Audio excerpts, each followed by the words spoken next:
Good morning. Good morning, good morning. We are so happy Tayo pong lahat ay masaya. Masaya po ba? Amen. Because God made us so happy. Sapagkat ginawa po tayong maligaya ng Diyos. So, let us start. Yan naman po, tayo po ay magsimula na. Are you ready? Handa na po ba tayong lahat? Still, the title is man. Ngayon po, ang pamagat ay tao. Are you not boring because of same title? Hindi po ba kayo naiinip sapagkat yung pamagat po ay kaparehas lamang ng mga nakaraang mensahe? No answer. So, subtitle is 2. Ang ating pong pamagat na pangalawa ay dalawa. T1 and type. Ang nag-iisa at yung ikapu. It connected together. Ito po ay konektado sa isa't isa. So, as you know, my message is so simple. Sa inyong pagkakaalaman, ang aking pong mensahe ay napakasimple lamang. As long as you connect title and subtitle and understood, then it will be okay. Kapag po na-connecta mo yung dalawa, yung pamagat at yung subtitle, yun po, inyo pong mauunawaan. Okay. Can you reduce the Sister Rose konti? It's howling. So, last week, we ended last week message with this one. Noong nakaraang linggo po, ito po yung kahuli-huliyang mensahe. It was the first message preaching of Jesus. At ito po yung unang pagbabahagi ni Jesus. Repent, for the kingdom of heaven has come near. Pagsisihan ninyo ang inyong mga kasalanan sapagkat nalalapit ng maghari ang Diyos. It connected with Genesis chapter 2:15. Ito po ay konektado sa Genesis chapter 2:15. It must be connected. At ito po ay dapat na konektado. So how will you connect Genesis chapter 2:15 and for Matthew chapter 4:17? Paano po ninyo i-connect itong Matthew 4:17 sa Genesis 2:15? Anyway, we studied this Matthew chapter 4:17. At ito nga po ay ating pinag-aralan na nakaraan, yung Mateo 4:15, Why 4:17. is it so important?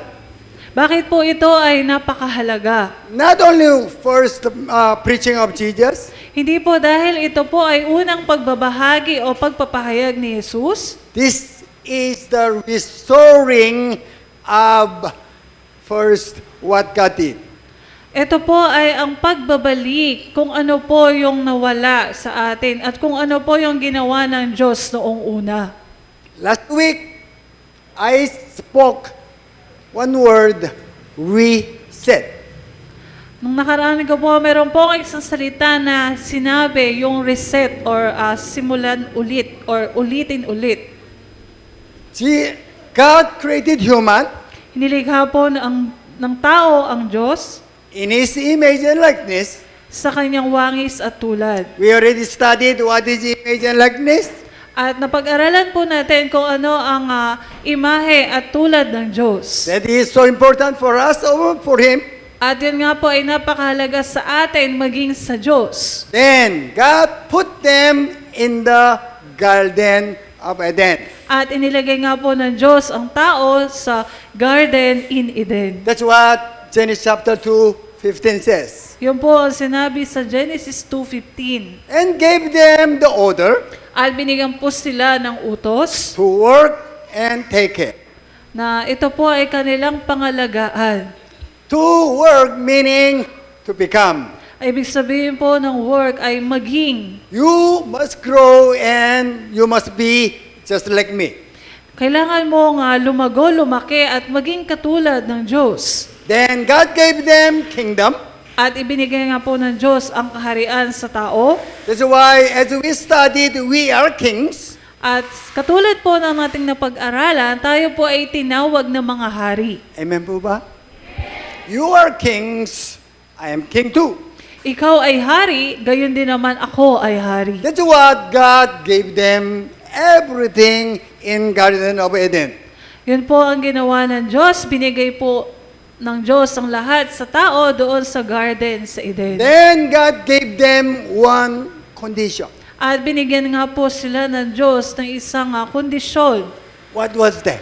Ano po kaya yun? Don't eat tree of knowing good and evil. Huwag kang kakain ng bunga na nakakaalam ng mabuti at masama. That's what we call die. At yun nga po yung tinatawag nating pagkamatay. That's why human received everything from God.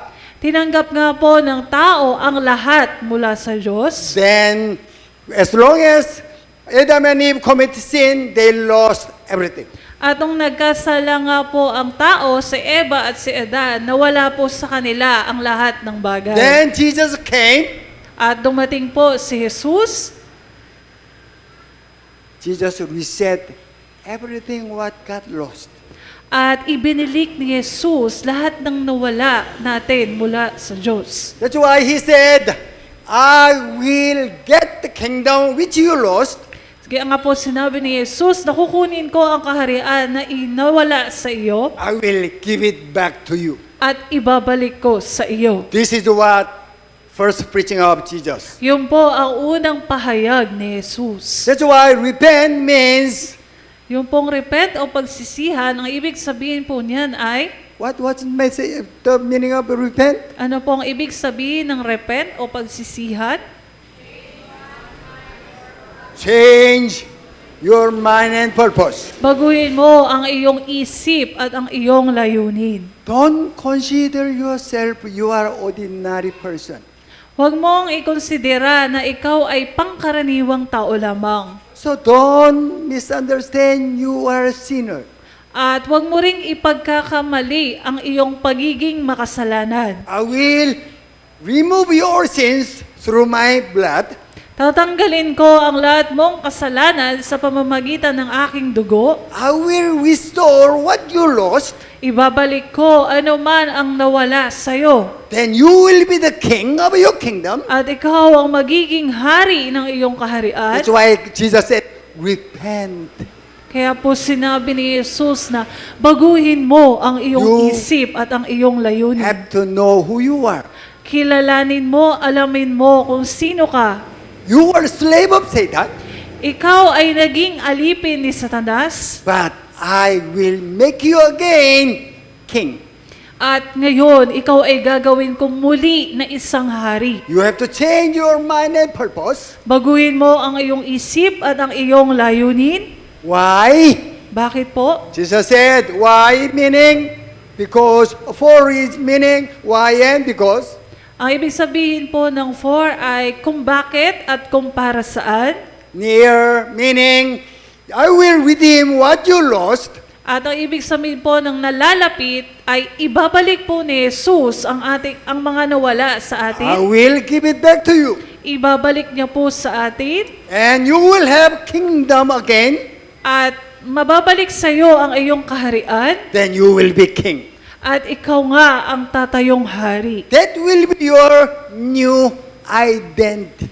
Iyan ang bago mong pagkakakilanlan. That's why we are kings. Kaya naman tayo nga po ay mga hari. Don't live as ordinary person. Huwag po tayong mamuhay na parang pangkaraniwang mga tao lamang katulad dito sa You mundo. are not ordinary person anymore. Hindi ka na katulad ng mga taong namumuhay dito sa mundo. Even your clothes is not good, whatever, you are kings. Kahit pa hindi maayos o maganda ang iyong kasuotan, ang iyong pagkakakilanlan ay hari. Amen. You will live as what you understood about your identity. Ikaw ay mamumuhay ayon sa iyong pagkaunawa kung sino ka. Amen. If you know you are king, you will live as king. Kung alam mo na ikaw ay hari, ikaw ay mamumuhay bilang isang hari. If you understood your identities, ordinary person, Ngunit kung ang pagkaunawa mo naman sa iyong sarili ay ordinaryo lamang na tao, you will live ordinary life. at ikaw nga ay mabubuhay na pang-ordinaryo o katulad lamang ng mga tao dito sa I mundo. know I am pastor. Alam ko po na ako ay isang pastor. That's why my whole life will be adjusted according to my identity as pastor. At ang aking pong buhay ay nag-adjust ayon po sa aking pagkakakilanlan bilang pastor. If you will not repent, if you will not change your mind and purpose, Kung hindi mo babaguhin ang iyong kaisipan at magiging ang iyong layunin, even though I restore your identity as original, kahit pa ibalik ng Diyos sa iyo yung orihinal mong pagkakakilanlan, you will live just like a slave of Satan. mamumuhay ka pa rin na alipin ni Satanas. That's why Jesus proclaimed why he came on the earth. Kaya po ipinahayag ni Jesus, bakit ba siya pumunta dito sa mundo? That's why it connected with the Genesis chapter 2:15. Ito nga po ay konektado sa Genesis 2:15. What human lost, Jesus is the one restored. Kung ano man po ang nawala sa tao sa atin, ito po ay ibinalik ni Jesus. This is good news. Ito po ang mabuting balita. Amen. That's why we became children of God. Kaya nga po tayo ay naibilang ng mga anak ng Diyos. We also have our own kingdom. At tayo po ay mayroong sariling kaharian. But still, Satan is so active. Ngunit si Satanas po ay aktibo. As Satan deceived Adam and Eve, Katulad po ng pagdaraya niya kay Eva at Adan, still Satan whisper to you. si Satanas po ay patuloy na bumubulong sa iyo. He is very active to deceive you. At siya nga po ay aktibo para lokohin ka at dayain ka. We receive the kingdom. Tinanggap na po natin ang kaharian. Satan wants to remove or destroy or take back kingdom from you. At si Satanas po ay aktibo para po kuhanin ulit yung kaharian na naibalik na sa'yo. We have salvation. Tayo pong lahat ay may kaligtasan. Satan try to steal our salvation. At si Satanas po ay laging sinusubukang kuhanin yung ating pong kaligtasan. It seems everything is okay. Kung titingnan po natin, parang ang lahat ng bagay ay nasa ayos lamang. But sometimes Satan is very clever. Ngunit si Satanas po ay napakadaya. Satan lies very small portion of a truth. Si Satanas po ay nagsisinungaling ng konti tungkol sa katotohanan. Then try to destroy whole perfect truth. At sinisira niya po yung kabuuan na perpektong katotohanan. This is checkpoint how Satan will deceive you. Ito po yung pagsusuri kung saan si Satanas po ay nandadaya sa atin. Also, we have to check ourselves. We are really true children of God. At sa oras po na ito, atin pong titingnan kung talagang tayo po ba ay mga tunay na anak ng Diyos. As you see, Matthew chapter 7:21, there are two parts. Kung makikita po natin dito sa Mateo 7:21, meron po itong dalawang bahagi. All children of God will call Jesus Lord. At lahat po ng mga anak ng Diyos ay tatawag sa Kanya na Panginoon. We call Him Lord. Ang tawag po natin sa Kanya ay Panginoon.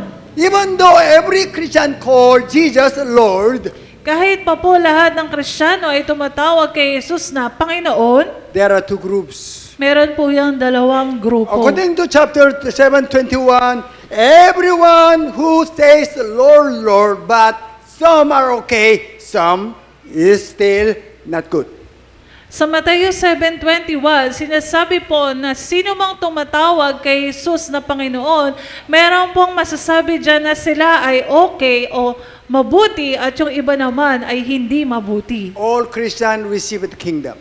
Lahat po ng Kristiyano ay tumanggap ng kaharian ng Diyos. All Christians sa sin were forgiven. At lahat po ng mga Kristiyano o sumasampalataya ay pinatawad na sa kanilang mga kasalanan. But Satan deceived. Ngunit si Satanas po ay mandaraya. That's why two portions, the one who call Lord, Lord, but some will enter to the heaven, but some will not. Siya na tumatawag kay Kristo na Panginoon, Panginoon, yung iba po dyan ay makapapasok sa kaharian, ngunit yung iba naman po ay hindi. They call Jesus Lord, Tinatawag po nila si Jesus na Panginoon, but they didn't understand what they are calling Jesus is Lord. ngunit hindi po nila nauunawaan kung ano yung tinatawag nila na si Jesus ay Panginoon. Meaning, the Lord, as you see, curious, meaning the person exercising absolute ownership right. Kung makikita po natin dito sa slide na yung Lord po, ang ibig sabihin po yan ay Kyrios, na ito po yung tao na ginagamit po niya yung kanyang kapangyarihan bilang may-ari. When you call Jesus, you are my Lord, Kapag kinonsidera po natin si Jesus na ating Panginoon, meaning you are my owner, ibig sabihin po noon kinikilala mo siya na siya yung may-ari sa iyong buhay. whatever I have, it's yours. Kung ano man yung meron ka, lahat ng yan ay kay Jesus. They said, Lord, Lord. Sinasabi po dyan nila na, Panginoon, Panginoon. But they have to check themselves, they are doing the will of Father in heaven. Ngunit kailangan po nilang suriin kung sila ba ay nakakagawa kung ano yung kalooban ng Diyos. There is very small difference. Meron po itong maliit na pagkakaiba. It's so important. At ito po ay napakahalaga. Because the one who call Lord, Lord, but there is big separation. Siya na tumatawag po kay Jesus na Panginoon, Panginoon, ngunit may malaking paghihiwalay. Verse 22 makes us so confused. At dito po sa Matthew 7:22, maaari po tayong maguluhan. As long as we become children of God, At kapag nga po tayo ay naging anak ng Diyos, they could do, prophesied, and they drive out demons, even they perform many miracles. sila po ay maaaring magpropesiya, ibig sabihin po noon magsabi kung ano yung mensahe ng Diyos, mag-drive out o magpaalis ng mga demonyo at gumawa ng mga kamanghamanghang bagay. If I drive out demons, you might say, oh, our pastor isn't here. Kung ako po bilang pastor ay makapagpalayas ng demonyo, malamang sasabihin niyo po na ang pastor natin ay tunay na anak ng Diyos. If you perform the miracles, then everybody will say, oh, you are a good Christian. At kung kayo po ay makapagawa ng mga bagay na kamangha-mangha, maaaring sabihin po ng mga tao na ikaw ay tunay na Kristiyano. But still, Bible warns us one thing. Ngunit nagbabala po ang Biblia sa atin. 23 says, Jesus said, I don't know you. Sinabi po sa chapter 7, verse 23, sinabi po ni Jesus na hindi kita nakikilala. What's wrong in these two verses? Ano po ang mali dito po sa dalawang verse na ito? It's divided, verse 21 and 22 and 23. Ito pong tatlong verse na to ay hinati sa tatlo. We need to understand it correctly. At kailangan po natin itong maunawaan ng tama. Everybody calls the Lord, Lord. Lahat po ay tumatawag kay Jesus na Panginoon, Panginoon. The one who didn't do the will of Father, then everybody will be rejected. At siya na hindi naman gumagawa kung ano yung kalooban ng Diyos, siya yung hindi makapapasok doon sa kaharian ng Diyos. Condition, will go to heaven is also clear.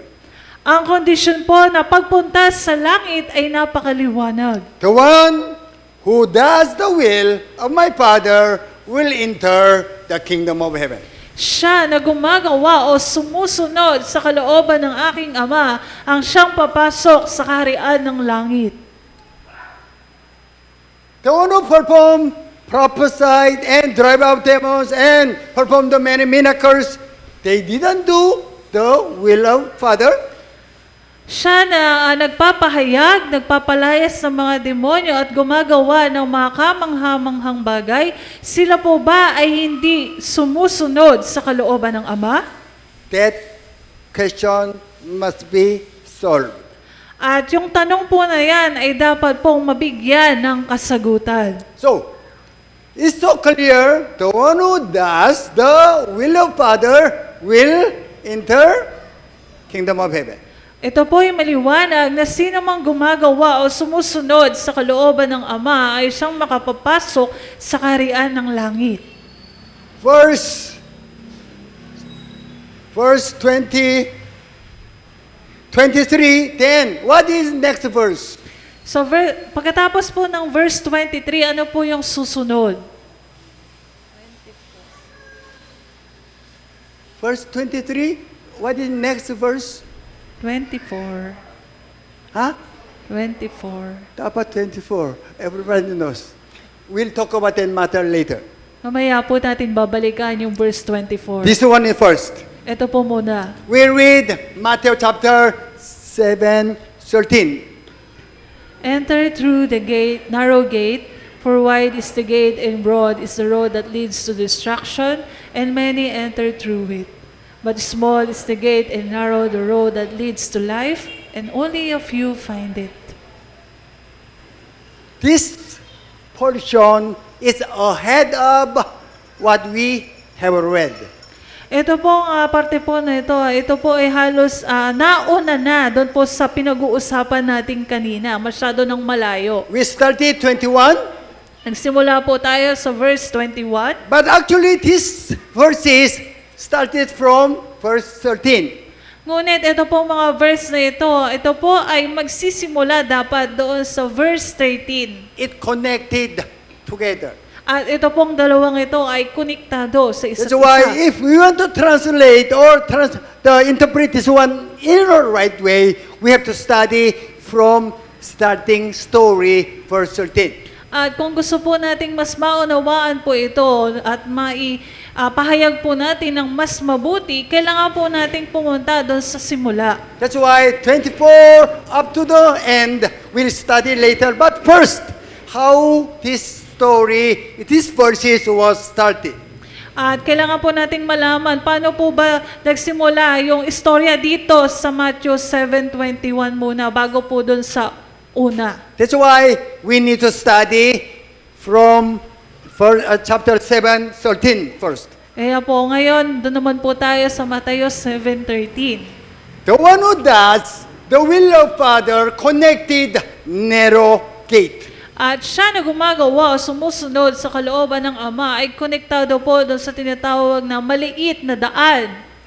It's not easy to understand. Hindi man po ito ganun kadaling maunawaan, Have to listen carefully. kaya kailangan po nating makinig na mabuti. I said the one who does the will of Father connected the narrow gate. Sinabi ko nga po na siya na gumagawa, sumusunod sa kalooban ng Ama ay konektado sa maliit na daan. As you see, the one who does the will of my Father will enter the kingdom of heaven, connected, verse 14.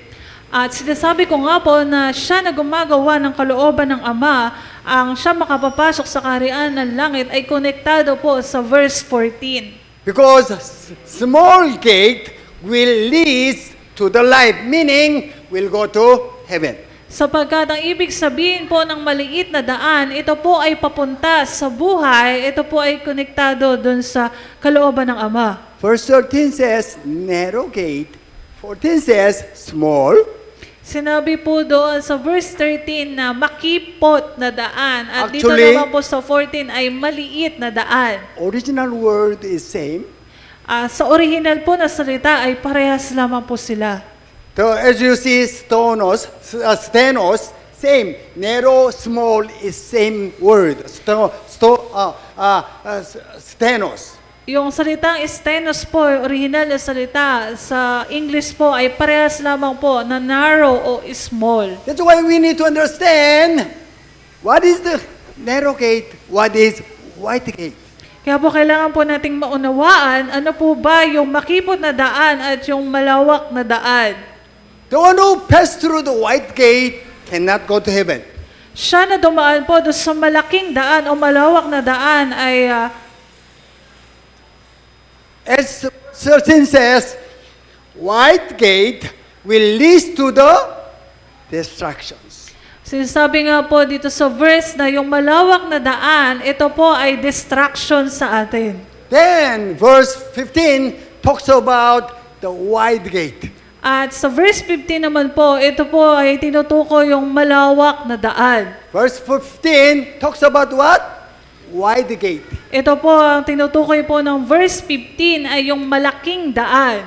False prophet will say, oh, this way is going to life, going to heaven. Yung mga nagpapanggap po na propeta, sasabihin po nila na ito yung tamang daan, itong wide gate, ito yung tamang daan. That's why you must be aware of false prophet. Kaya po kailangan po nating maging sensitibo tungkol sa mga maling propeta. As long as you will follow wrong guide, then you will go to wrong destiny. Kung ikaw po ay susunod sa maling tao, malamang ang iyong pupuntahan ay mali din. Are you with me? Ninikinig po ba tayo? It's not easy, I told you to understand. Hindi po ito ganun kadaling unawain, kaya makinig po tayong mabuti. Okay, listen carefully. Makinig po tayong mabuti. So, verse 15 explains why the gate. Yung verse 15 po, ito po ay pinapaliwanag na yung malaking daan. Also, 16 to 20 talks about what is narrow gate, what is wide gate. At mula po sa verse 16 hanggang 20, pinapaliwanag po dito kung ano po yung maliit na daan at malaking daan. Explaining what is narrow gate, what is small the wide gate according to their fruits. Yung malaking daan po at yung maliit na daan, ipapaliwanag po ito ayon sa kanyang bunga. Wide gate, they will follow the first prophet, then they will bear bad fruits. Yung malaking daan po, kung susundan po nila yung maling propeta, ang magiging bunga po nila ay masama. Then when you pass through the narrow gate, of course, you will be good tree and you will bear good fruits. At kapag ikaw ay dumaan doon sa maliit na daan, ikaw po ay magiging mabuti at makakapamunga ka ng mabuti. That's why, as you see, the red letters connected together as one part wide, one part is narrow. Sa mga pulang letra po na nakikita ninyo, yan po mga parte na yan ay mapupunta sa maliit na daan at yung iba naman po ay sa malaking daan. Listen carefully. Makinig po tayong mabuti. Okay, I will arrange it together. Aayusin ko na po ito, pagsasama-samahin ko na. Wide gate leads to the destruction. Yung malaking daan po ay distraction para sa atin. It's bad trees. Ito po ay masasamang puno o It's hindi mabubuting false puno. prophet. Ito po yung mga tinatawag na maling propeta. Okay, wide gate leads to the destruction. So yung malaking daan nga po ay nagli-lead sa atin sa distraction. Narrow gate leads to life. Ngunit ang maliit na daan, ito po ay papunta sa buhay. Are you with me? The narrow gate means, as I told you, the one who does the will of Father in heaven. At yung maliit na daan, ito po ay tungkol sa siya na tumutupad o sumusunod sa kalooban ng Ama. Okay, I will make separation. At paghihiwalayin ko na po yung dalawa. Okay, just separate there. Okay, then first prophet belong to wide gate. Yung maling propeta po, ito po ay patungkol doon sa malaking daan. They are the one spoke out wrong messages. Sila po yung nagpapahayag ng mga maling mensahe mula sa Diyos. Then as long as you will follow wrong leader or guide, then you will go to wrong destiny. At kung ikaw nga po ay susunod sa maling tagapanguna o leader, ikaw po ay mapupunta sa maling daan. The one who choose wrong leader, false prophet, we call it bad tree. At siya po na tinatawag nating maling propeta, siya po ay sumisimbolo sa masamang puno. If you follow the wrong prophet, then false prophet, you are the bad tree. At kung susundin mo po yung masamang puno, ikaw din ay magiging masamang puno. Then you will bear bad fruit, then you will be cut, then thrown into the fire. At ikaw ay mamumunga ng masamang bunga at ikaw ay puputulin at itatapon sa apoy. That's why be careful which one is wrong, false prophet or the right prophet. Kailangan po nating maging sensitibo, kailangan po nating maunawaan ano ba yung tamang propeta at yung maling propeta. This is what we call wide gate. Yung po yung malawak na daan, yung maling propeta. Bible says wide gate. Most people, Christians even, they follow. Sa malaking daan po, karamihan pa nga po ng mga Kristiyano doon po dumadaan. Why? They are deceived. Bakit po sila ay nadadaya? It's easy to do. Sapagkat madali pong gawin yun. But narrow gate is very hard to pass through. Ngunit yung maliit na daan, napakahirap pong daanan yan. That's why as long as you understood what is correct, right gospel or good news, it's not easy to do. Kaya nga po kapag naunawaan mo na yung tama, yung katotohanan o yung mabuting balita, hindi po ito madaling gawin. That's why be careful, pass through wide gate. Kaya po maging maingat po tayo kung dadaan man po tayo sa malaking daan. That's why this time is so important. Kaya po itong oras na ito ay napakahalaga. You will check yourself, you are in the right way or wrong way. Suriin mo ang iyong sarili. Ikaw ba ay nasa tamang daan o ikaw ba ay nasa maling daan? What is title for today? Ano po yung pamagat ngayong araw? Man. Subtitle is two. Ano po yung pangalawang The dalawa? one and Tithe. tithe.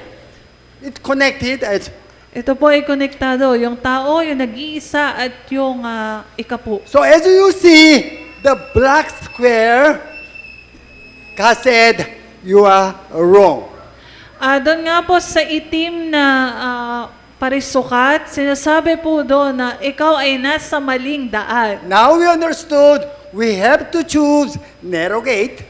At ngayon po, naunawaan natin na dapat ang ating pong susundin ay yung maliit na daan. The one who choose narrow gate, we call it good tree. At siya po na pipili doon po sa maliit na daan, ang tawag po dyan ay ang mabuting puno. And good tree will bear good fruit. At yung mabuting puno po ay magbubunga ng mabuting bunga. So, narrow gate, the one who will do the will of God. At siya po na dadaan sa maliit na daan, ito po ay ang sumusunod sa kalooban ng Ama. Then they will enter the kingdom of heaven. At sila nga po ay makapapasok doon sa kaharian ng langit. First, you must be good tree. Una po, kailangan po nating maging mabuting puno. If you are not good tree, you cannot bear good fruit. Kung hindi ka po magiging mabuting puno, hindi ka po magkakaroon ng mabuting bunga. But you have to do even second one. At kailangan mo din pong gawin yung pangalawa. I said, I'm good tree. Sinasabi ko na ako ay mabuting puno. Then you will not bear good fruit. Then, even though you are good tree, whatever, useless. Ngunit hindi naman ako nagbubunga ng mabuti, kahit pa sabihin mo na ikaw ay mabuting puno at di ka naman namunga ng mabuti, baliwala po yun. Okay? That's why must bear good fruits. At yung pangalawa nga po, kailangan po nating magkaroon ng mabuting bunga. That's why we became good tree already. Kaya po, tayo po ay naging mabuting puno na. Then, what do we have to do? We have to bear good fruit. Ano po ang kailangan natin gawin? Kailangan po nating magbunga ng mabuti. The one who do the will of Father, then we call it good tree. At siya na gumagawa ng kalooban ng Diyos o sumusunod sa Diyos, siya po yung tinatawag na mabuting bunga. Are you with me? Nakakasunod po ba tayo? Amen? Is it clear? Maliwanag po ba? Is it clear? Yes. All Christians, the one who call Lord, Lord, what Bible says, cannot enter. Sa lahat po ng mga Kristiyano, kahit tawagin pa po nila si Jesus na Panginoon, Panginoon, hindi po ito sigurado na sila ay makapapasok sa langit. Even perform miracles, even drive out demons, even prophesy whatever, if they will not do the will of God, there is no exception. Kahit pa po sila ay magpahayag ng mabuting balita, sila po ay magpalayas ng demonyo at gumawa ng kamanghamanghang bagay, kung hindi naman po nila gagawin ang kalooban ng Ama, hindi po sila makakapasok sa How langit. will check we are good tree or bad tree? Paano po natin susuriin kung ikaw ba ay mabuting puno o ikaw ay masamang puno? That is important. Yun po ay mahalaga. So that we will know I am good tree or bad tree. Para malaman mo na ikaw ba ay mabuti o masamang puno. So, I have to tell you how to check yourself you are good tree. At sinabi ko na nga po sa inyo na kung paano ninyo susuriin kung ikaw ay mabuting puno.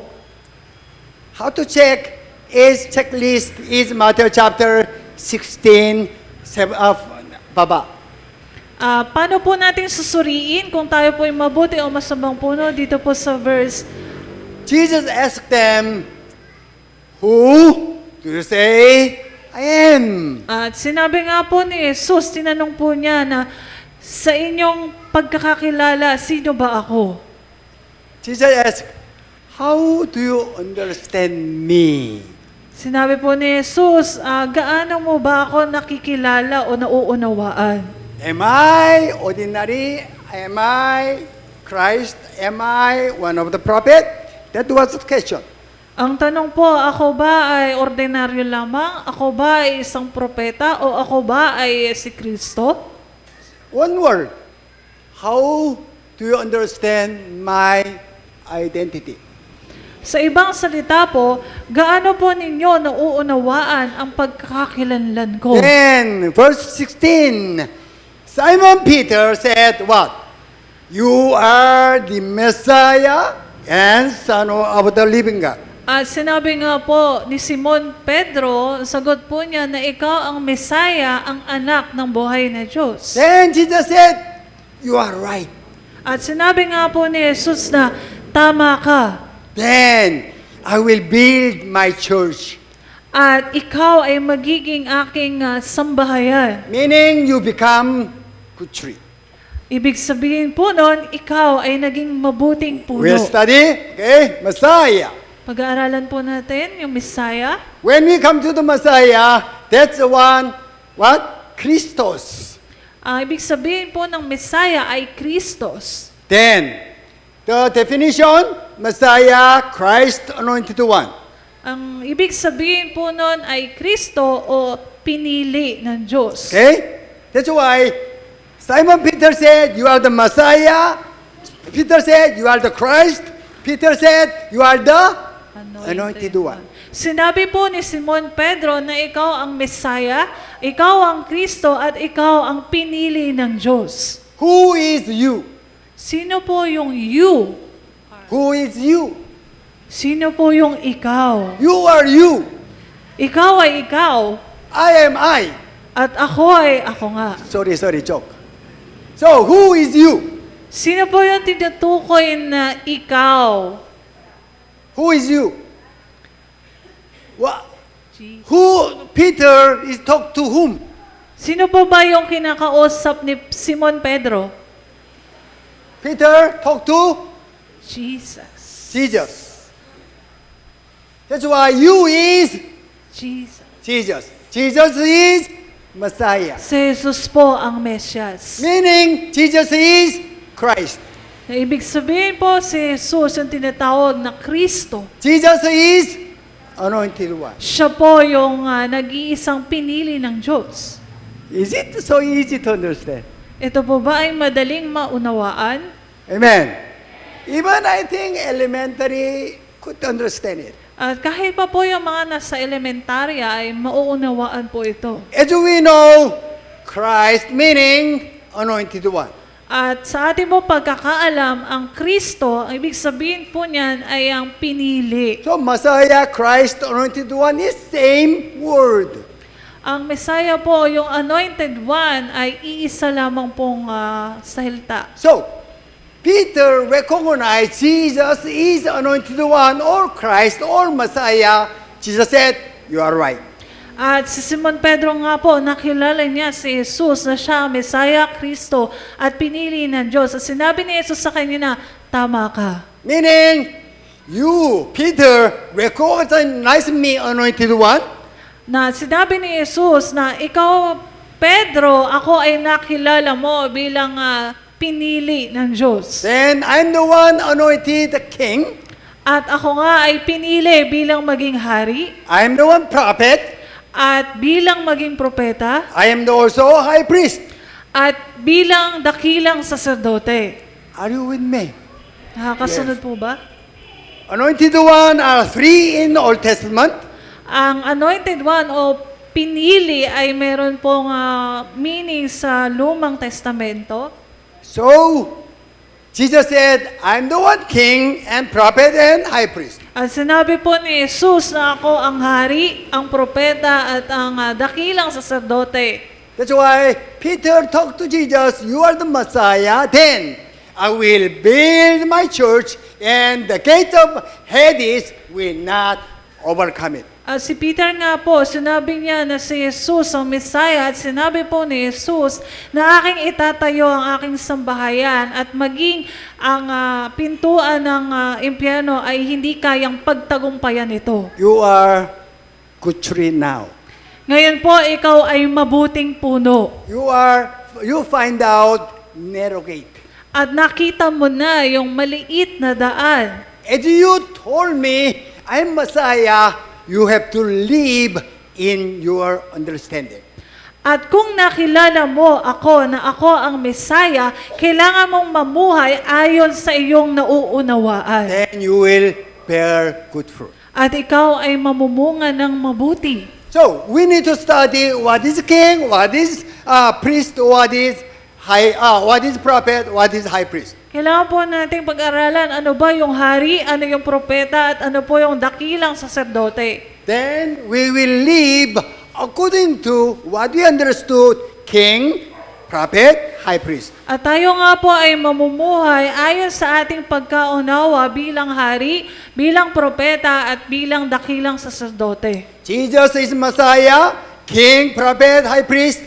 Then will be build my church is connected. Si Jesus po ang Messiah, siya po yung hari, propeta at dakilang saserdote at yung pagtatayo po ng sambahayan, ito po ay konektado. Is it clear?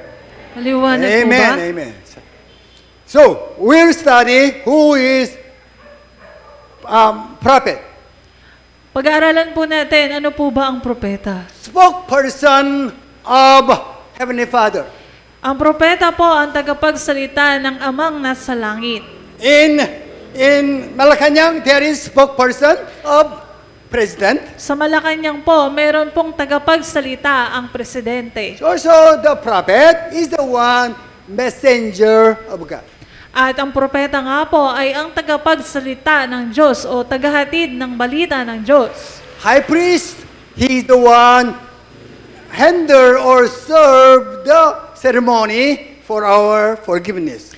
At ang dakilang saserdote po, siya po yung naghahanda o nagsiserve para po sa patawaran ng ating mga kasalanan. That's why if you don't understand what is high priest, then your sins cannot be forgiven. Kung hindi po natin nauunawaan kung sino po ba yung dakilang sacerdote, hindi po pa napapatawad yung ating mga kasalanan. He died on the cross.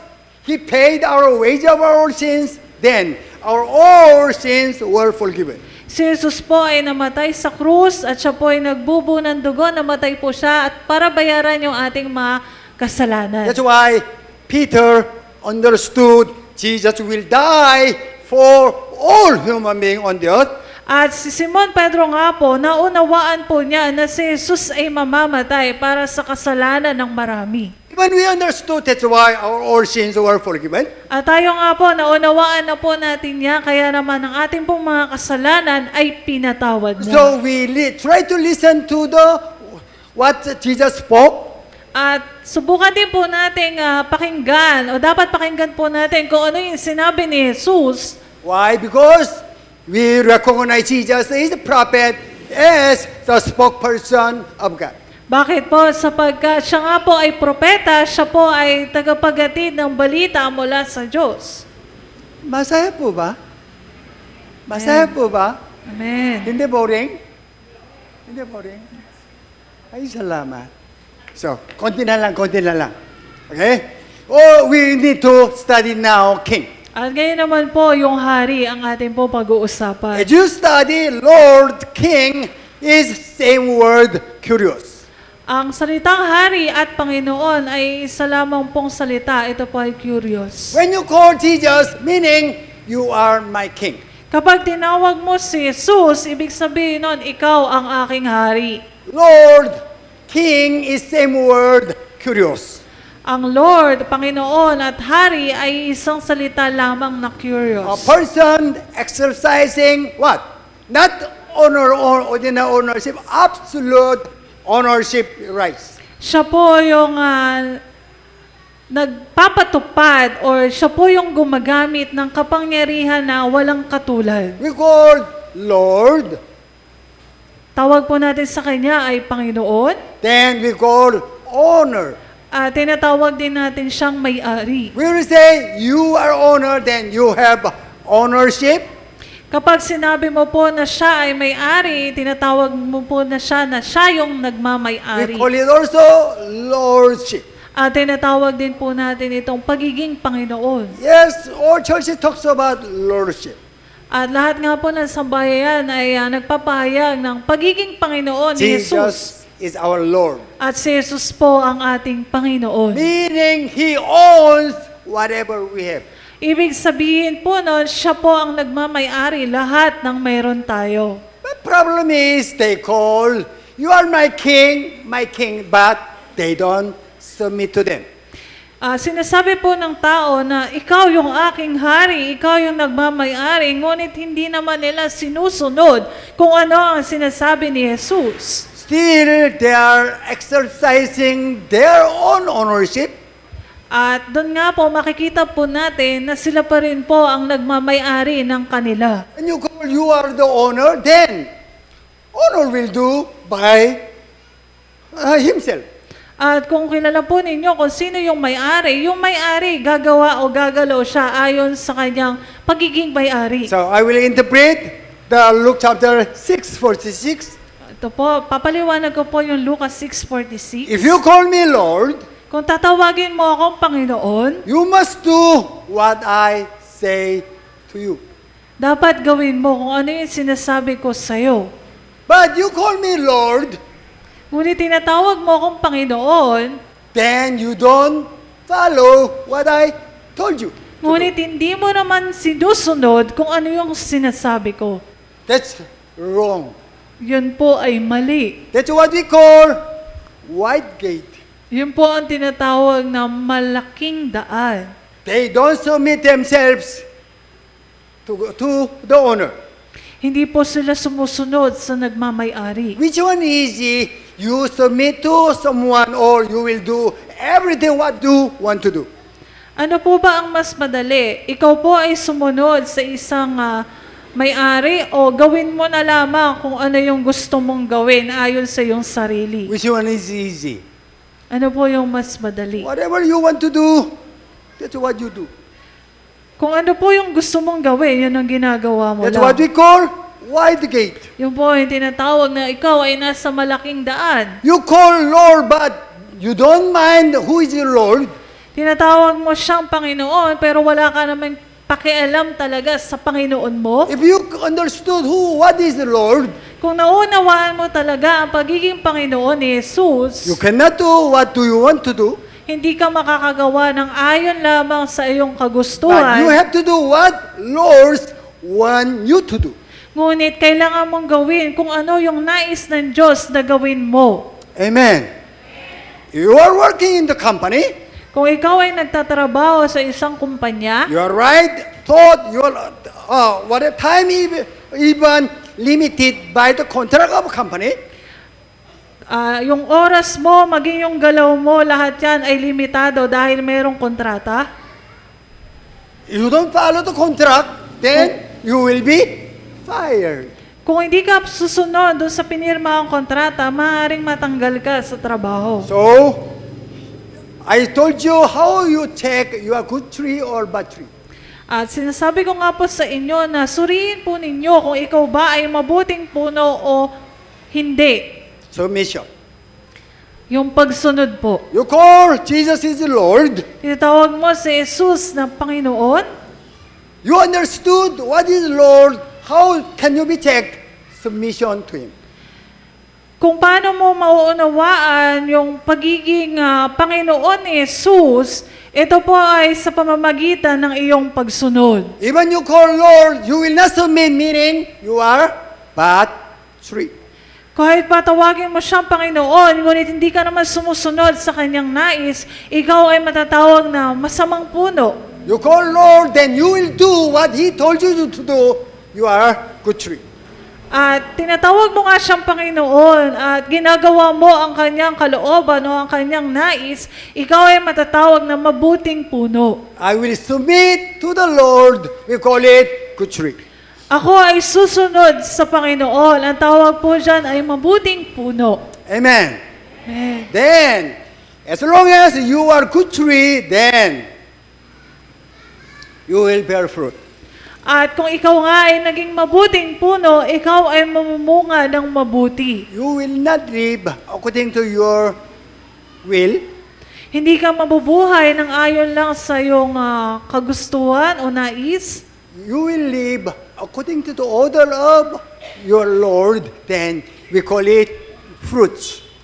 Ngunit ikaw ay mamumunga ayon sa pagkakakilala mo sa iyong Panginoon. Ang tawag po natin dyan ay bunga. Okay. How to check lordship, ownership? Para po natin masusuri ang pagiging Panginoon at pagmamay-ari Through the submission. sa pamamagitan po ng pagsunod. Amen. Amen. If you submit, you are good tree. Kung ikaw ay susunod, ikaw ay mabuting puno. Whatever, 100 million times you call Jesus is Lord, you will not submit. You are still bad tree. Kahit ilang milyong beses mo pang tawagin si Jesus na ikaw ay yung Panginoon, ngunit hindi mo naman sinusunod yung kanyang sinasabi o inuutos, ikaw ay masamang puno. Without your submission, still you did one step to the heaven. Kung hindi ka susunod, hindi ka pa nakaapak kahit isang tapak papunta sa kaharian ng langit. How to check your submission? Paano po natin mache-check yung ating pong pagsunod? You said, I am pastor or whatever. Only one thing, check. Halimbawa po, sinasabi mo na ikaw ay pastor. Paano mo susuri ang iyong sarili kung ikaw ay sumusunod? You are good tree, bad tree, one thing. Kung ikaw ay mabuting puno o kung ikaw naman ay masamang puno, isang bagay lamang po. What is Lord? Ano po ang Panginoon? The one who has ownership. Siya po yung nagmamay-ari. Amen. Whatever I have, it's yours. Kung ano man yung meron ako, lahat ng yan ay sa'yo. Amen. Then, how can you express your faith or your confession? paano mo po ipapahayag ang iyong pananampalataya, ang iyong pagtitiwala sa Diyos? God said, give me tithe. Sabi po ng Diyos, dalhin mo ang iyong ikapo. Meaning, you explain, you prove, I am your Lord. Papatunayan mo sa pamamagitan doon na siya ang Panginoon mo. That's why tithe is the first and important check. You are good tree or still bad tree.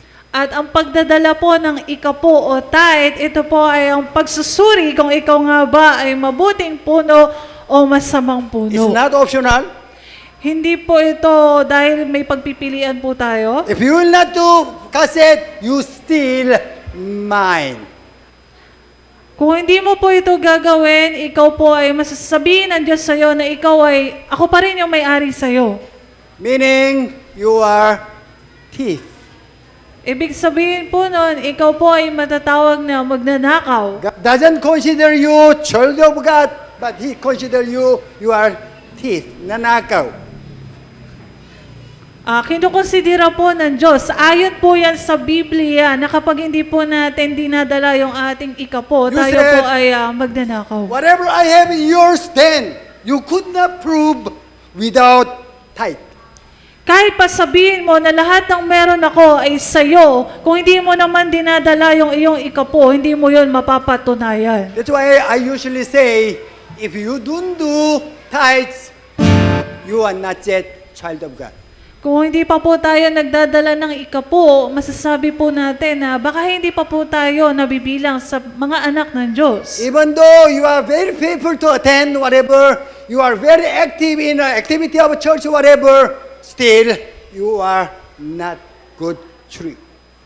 Kahit pa po umatin ka sa lahat ng gawain sa simbahan at araw-araw ka ditong manalangin, ngunit kukonsider ka pa rin po na ikaw ay masamang puno. This is what we studied. Firstly, Ito po yung napag-aralan natin kanina, yung unang-una po.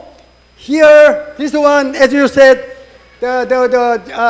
after 20 verse 3, Papa, So ito po yung pagkatapos ng 23, dun sa baba na po banda. they heard, but they will not do. They build their house on this end. Sila na nakarinig, ngunit hindi naman nila sinunod o tinupad kung ano yung nais ng Diyos. Sila yung mga nagtayo sa ibabaw ng buhangin. From the verse 13 up to 27 is one story. Wala po sa verse 13 hanggang dito po sa verse 27, iisa lamang po itong kwento. This is the word of God.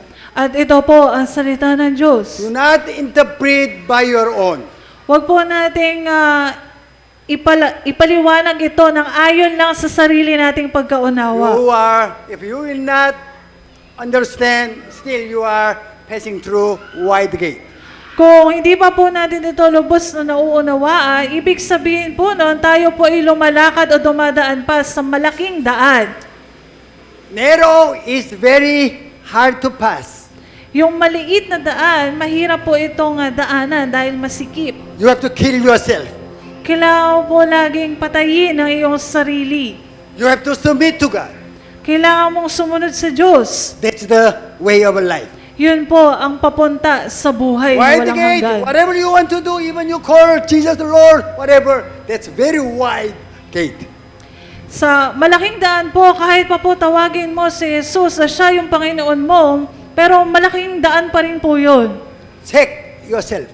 Suriin po ang ating sarili. Do you do what you talk to Him, you are my Lord?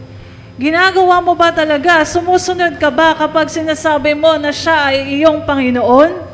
That's why, what is the title for today? Ano po yung pamagat ngayong umaga? Man. God restored our original position. Binalik po sa atin ng Diyos yung original nating posisyon. Then, you are good tree or bad tree, God gave us checklist.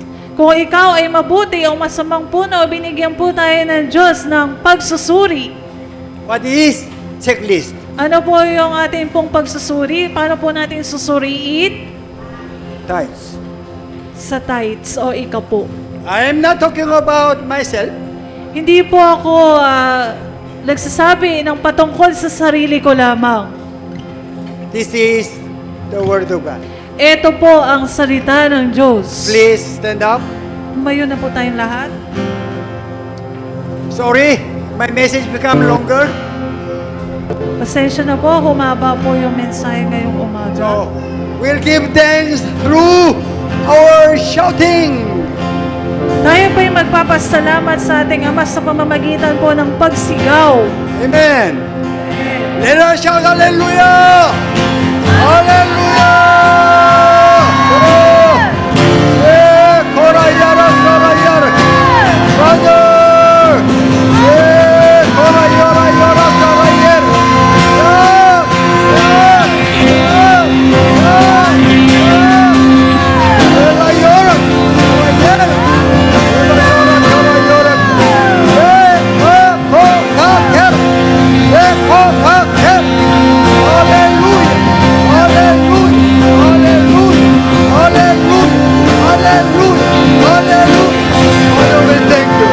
Father, we thank you for your Shekokarayara.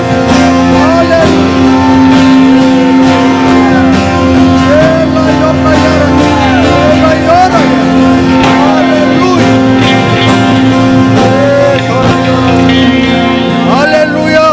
Hallelujah! Father, we thank you for your word.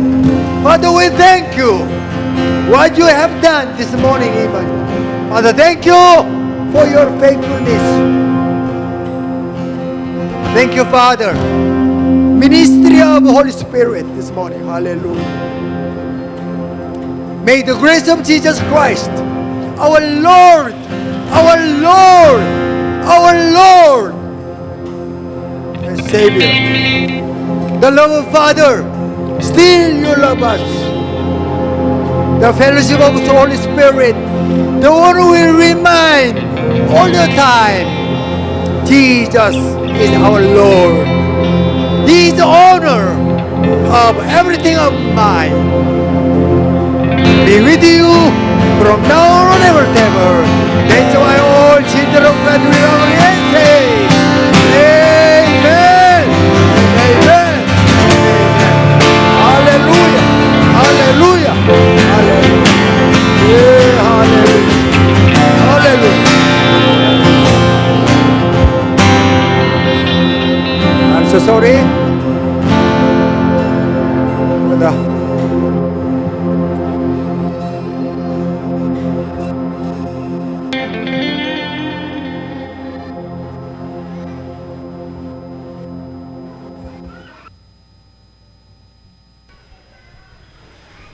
announcement po. Patuloy po yung ating gawain every Lord's Day po. So, paalala lang po, alas 8 po ang start ng ating gawain. So, wag po tayong malate. Susunod po nito, yung ating pong prayer sa umaga. Meron po tayong pananalangin. Inaanyahan ko po kayo na dumalo dito. 6:30 po yun ng umaga. Araw-araw po yan, Lunes hanggang Friday po ang prayer po natin dito. So patuloy din po yung ating gawain ng weekly, yung ating Wednesday prayer meeting. Alas 3 po yan ng hapon. Kada Miyerkules po yan, alas 3. So sa gawain po ng prayer meeting na Miyerkules, pinag-uusapan po yung tungkol sa mensahe. So kung may mga katanungan, at hindi pa naunawaan yung mensahe po nung linggo. So sa Wednesday po, pag-uusapan nating muli.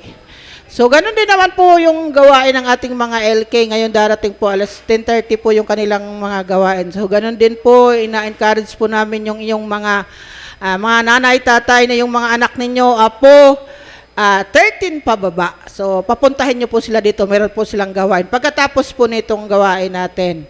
At ganon din naman po yung ating youth and YA, meron din po sila mamayang hapon, alauna po ito. So mga kadalagan at kabinataan po yun, meron po silang gawain mamaya. So patuloy po yung ating EGA po yan, ngayon na po yan, darating na Biyernes. Hindi po ako magpaanyaya. Alam niyo na po, kayo po ay mga anak ng Diyos.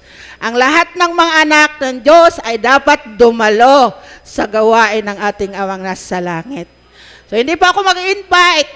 Dapat po ang lahat ay pumunta at dumalo. So, ganun din naman po, nagpapasalamat po kami sa nagdadala ng 100 na bigas. So, yan po, madami pong nagdadala. Maraming salamat po. Nakakatulong po yan dito sa ating mga senior citizen, even yung ating mga walang-wala. So, binibigay po namin yan. So, maraming salamat po. So, yun lang po. See you po next Lord's Day. So, yung ating pong Egypt, 7:30 po yan. Alam nyo na. So, yung maraming salamat po. Okay na po. Pwede na po umuwi. May iwan lang po ang mga magdi-devotion. Mamaya po. Yung mga may iwan po yung mga magdi-devotion. And music team, may meeting tayo after ng LK. So, huwag kayo malalate. Yun lang po. Okay na po.